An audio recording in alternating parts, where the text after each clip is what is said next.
Hey loves, Bree here. Today we're going to be talking about one of the biggest eczema and topical steroid withdrawal symptoms, the dreaded itch. I know, it's the worst. But make sure to stick around to the end because I have some fun news for you that also pertains to an itch.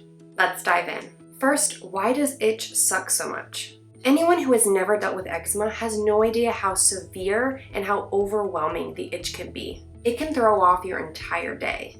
For example, you can't concentrate. You literally go into a fog sometimes. I know for me, I'll start zoning out when it gets so intense. Just a dark tunnel that tunes everything else out. You also can't help that you itch. If I had a nickel for every time someone told me to just stop scratching or actually grabbed my hand to keep me from scratching, I'd own a private island by now. It is also very painful. When your skin is already bleeding, cracked, red, and raw, and you add itch onto that, it can feel like death. You get stuck in this itch cycle, just constantly scratching for minutes on end, 10 minutes, 15 minutes, 30 minutes, over 30 minutes, because the itch is never ending.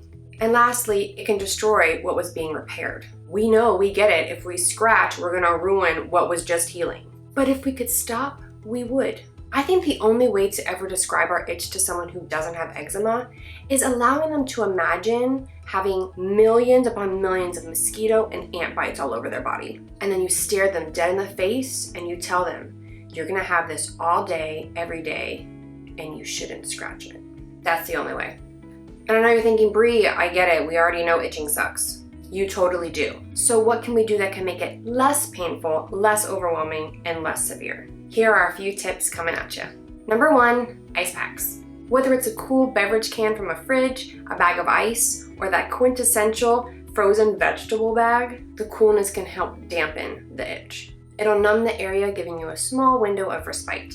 Number 2, dry heat. Some people feel the exact opposite and see heat, like from the oven or a sauna, to help with their itch. Number 3, breathable clothes, preferably cotton. The baggier, the better.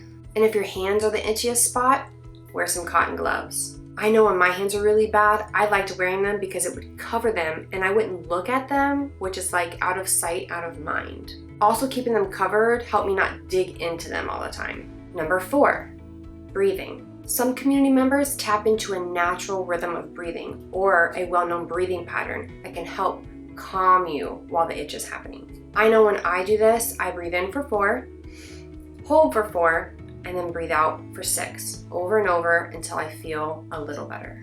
Number 5, hopping into a bath or a shower. Being submerged in the water, especially if it's Dead Sea salt for some people, helps take that itch away. And last but not least, number 6, let go of the guilt and just scratch. Go for it. If you need to itch, itch. Don't let anyone make you feel bad for it. Holding it back sometimes can make it even feel worse. Just allow yourself the freedom to scratch.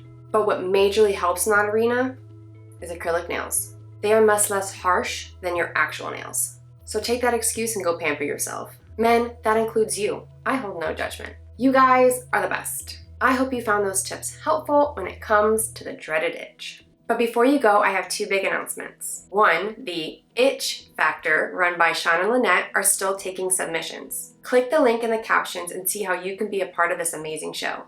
It's a great way to connect to others in the eczema and TSW community. And 2, look out for a very special YouTube video dropping on Friday. I have a major announcement that you won't want to miss.